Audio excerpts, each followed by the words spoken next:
What's up, guys? It's Antonio Sticking Your Card Gaming, and today I just wanted to introduce you guys a fun little deck I've been toying around with a little bit. I played it yesterday at Locals. It did pretty well. Obviously, there's still some work that could be done, but I just wanted to introduce you guys to the idea.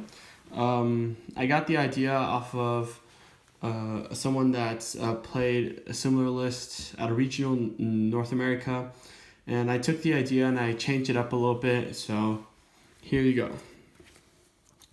So first off, it's 3 Lilith. For those that don't know what this card does, so this card is a level 3 Fiend Dark Monster with 2000 attack through defense. When she is normal summoned, she only has 1000 defense, 1000 attack, and her effect is a quick effect.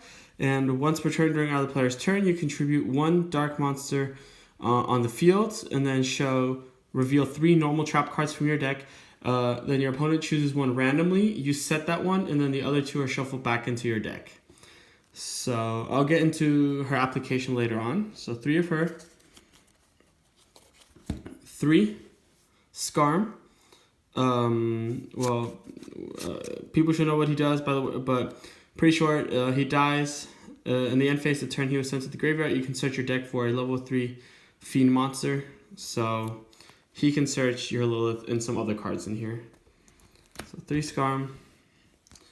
And we play 2 Sangan. So some people may be wondering why Sangan, he's not as good. But I'll show you guys like a little combo as to why he's pretty good. So, but for those that don't know what he does now, when he gets sent to the graveyard from the field, you can search your deck for a monster with 1500 attack or less. And for the rest of the turn, you cannot use that monster's effect or summon that monster.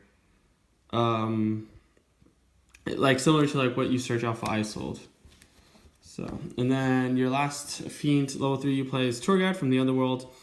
Yeah, what she does should be pretty obvious. So I'll explain these cards in a little bit. So then I play 1 Diablos. People should know him by now, but what he does is when a monster of yours is distributed, you can special summon from the hand of the graveyard. He cannot be targeted, and then during your turn, you contribute a dark monster and choose a random, or your opponent chooses a card from the hand and puts it underneath or above on top of his deck. So he's like the beat stick of the deck. And then here comes a little bit of what is pretty good right now. So I play 2 Scythe. What he does is, I want you to know what the artifacts does, and pretty much he's what like helps you control the game, because in your opponent's turn you go Sanctum, Scythe, and just prevent them like against Sky Strikers that can't go into the links, or against almost every deck has to go into their extra deck except for like True Draco or Altergeist, but against those decks you just side this out for other cards. But yeah, he's pretty good. And then 1 World Attack. He does not target and he destroys a face-up card in the field, so he's a little better against True Draco or Altergeist, so yeah. Then for the hand traps, 1 Ash, 1 DD Crow, and 1 Veiler. The reason why I only play 1 of each of these is because they are searchable by Sangan. So part of the combo I'll show you that makes this deck okay, I guess, is searching 1 of these off of Sangan. So you can search whatever you need for the matchup off of Sangan. And for the spells, 3 Lair of Darkness, and 1 Terraforming. So I only chose to play 1 Terraforming because this card isn't as like necessary in this deck as like maybe in other Lair of Darkness builds. So what it does, for those that don't know, it's turns all monsters on the field to dark monsters, and a card effect of yours that says you have to tribute an opponent's or tribute a card, you can tribute your opponent's dark monsters now. So like with Lilith, you could tribute your opponent's monsters because they're dark now. So it helps you like get board advantage by tributing off their monsters and not triggering almost any effect. And also like in the end phase, the turn player receives tokens up to the amount of monsters that were tributed, no matter what side they were tributed, but the turn player gets the tokens. So it can be good to like have defense or whatever, but yeah. Then this is what makes the deck pretty good, in my opinion, is 3 Ties of the Brethren. So what this does is you pay 2,000 life points, choose a level 4 or lower monster in your field, and you can choose especially some 2 monsters with the same level, attribute, and type as that monster. So pretty much what you do is you have like Lilith, you activate Ties of Brethren, you special out Skarm and Sangan. Then Skarm dies because there's other non-BA monsters on the field. Then you use Lilith's effect, you tribute the Sangan, search, reveal 3 sanctums ideally, set 1, and then search off a Sangan, you add whatever hand trap you need. So pretty much you, 2 cards, you have 2 interrupts, and at the end phase you search for Tour Guide off of the Skarm. So that's like the idea, and it's actually not as weak as it might seem. So it does suck when this card gets ashed. That's like pretty gay. So, but yeah, that's like the main idea behind this deck. So then 1 Foolish to send Diablos, because you could trigger Diablos to summon, like once you have Diablos in your graveyard, this deck is kind of like rolling at that point because it's really hard for people to out Diablos. Triple Allure of Darkness because you need draw power. And anything you banish with it, or at least any of the lower level 4 monster banish, you have easy access to them again with Levier, for example, too. So yeah, this card has shown that like it just bumps the consistency. And then 1 Pot of Duality.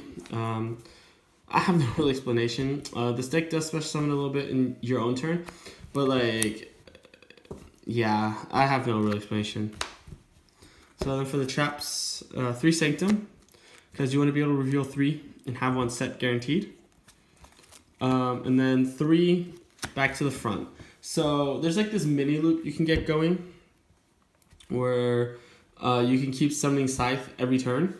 And if it's not off a Sanctum, you want to do it off a back to the front. So like if you have Lair of Darkness, Lilith, and Scythe, you can, so like you have Lilith, Scythe, and Lair of Darkness on the field, right? So you can use Lilith's effect, tribute the Scythe, search one of these, set it, and then during your opponent's turn you threaten with a Scythe again, which is pretty good.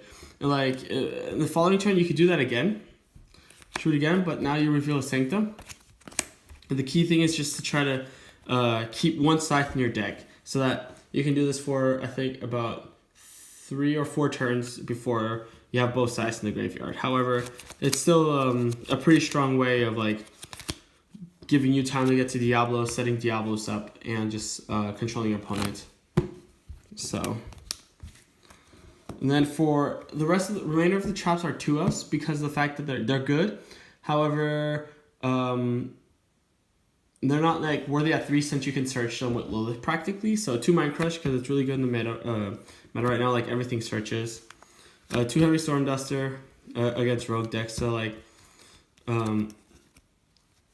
yeah, like this card is not even that bad too, because like if you have an artifact in hand, you can set it, and then you set this, and then your turn and your opponent's turn, you can like Heavy Storm Duster the artifact. Like it's a neg.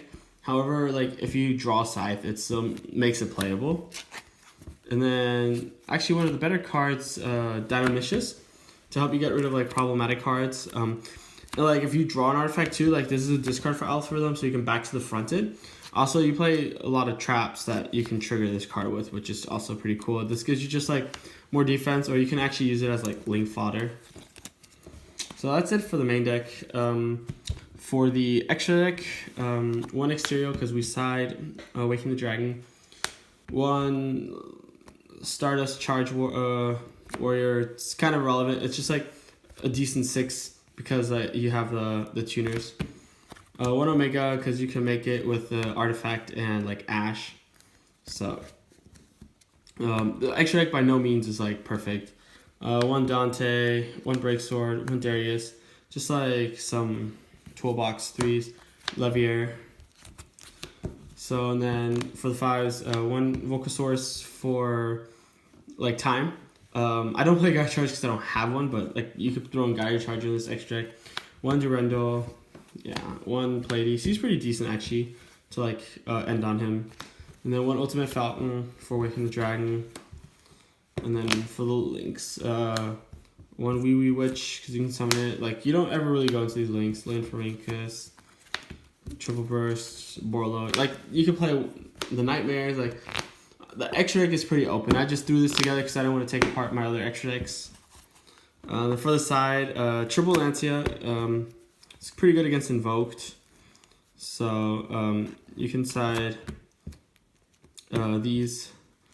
The third Scythe for like decks where it's more important. Second more attack against like Altergeist and Tridraco, since you're siding out the Scythes in that matchup. The third Mind Crush. The third Heavy Storm Duster. 2 Malevolent Catastrophes. These are actually pretty good because you could set them obviously. And like if you have artifacts and your opponent attacks, you can just, you know, trigger it, which is pretty dope. It's like a Heavy Storm.